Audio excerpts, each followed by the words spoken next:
everyone, welcome back to the Making Hope Happen series. I'm Lori Mage. This is day 87 in the 100-day challenge where I'm sharing tools, tips, and ideas to help you and me more effectively navigate our changes, master our transitions, and make our dreams come true. Today's topic is the river of integration. Have you heard of it?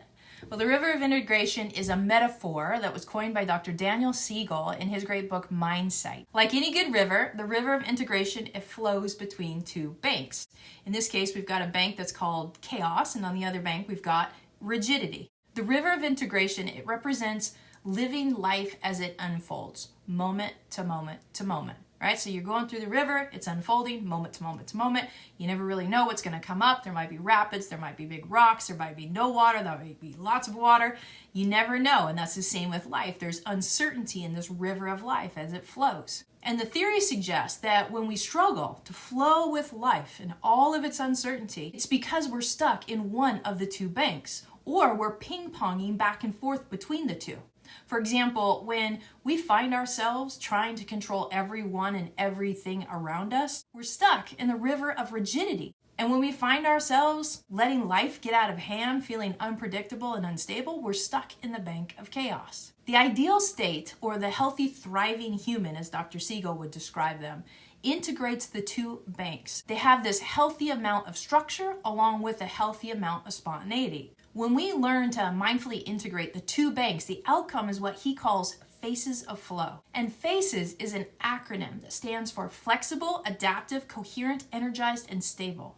And don't all of those sound like the perfect characteristics to have when it comes to navigating change, mastering our transitions, and making our dreams and goals come true? Being flexible, adaptive, coherent, energized, and stable? Well, according to the river of integration, that's what we're striving for in times of change and uncertainty. If we want to live a really great life, we want to avoid being too rigid with our thoughts, feelings, and actions, and too chaotic with our thoughts, feelings, and actions. When I apply this idea of the river of integration to my own life, I get excited. I can now see that as I look back and reflect on those times in my life when I didn't show up quite the way I wanted to, or I felt a little wobbly or a lot wobbly, it's because I was stuck in one of those two banks. I was either not caring enough or trying to be too cool and I was over in the land of chaos, or I was trying too hard and trying to control everyone and everything. And when I reflect right now on the transition that I'm in, one of the major reasons that I've been able to remain flexible, adaptive, coherent, energized, and stable through all of this is because I've created structure for myself while also allowing space for spontaneity throughout my days. Now, the structure comes in how I track and organize my days, which I call masterpiece days, and also how I track and prioritize my health habits, which are my optimized protocols that I picked up from the Optimized program with Brian Johnson. Now, my days are broken into three parts. I have my AM ritual that starts about 5:30 a.m. Then I have my PM ritual, which starts at 5 p.m.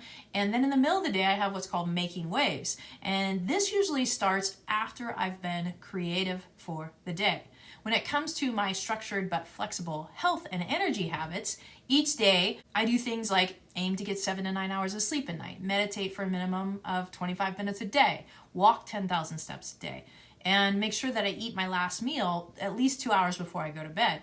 Now, I have several more, but you get the idea. These things can't happen without structure. I need them. And yet, if I get too rigid about them, my life sucks. Another big one for me that's worth mentioning here that has had a huge impact on the quality of my life and the productivity that I get to enjoy every single day is that in the past, I would never stop working. My brain would never shut off. Nowadays, however, I strive to shut down my home office at 4:30 p.m. and be completely transitioned by 5 p.m. into family time. This has been life-changing, and I'm not exaggerating. It truly has made me a happier human. It's made me more energized. It's helped me be more focused. It's helped me build great relationships.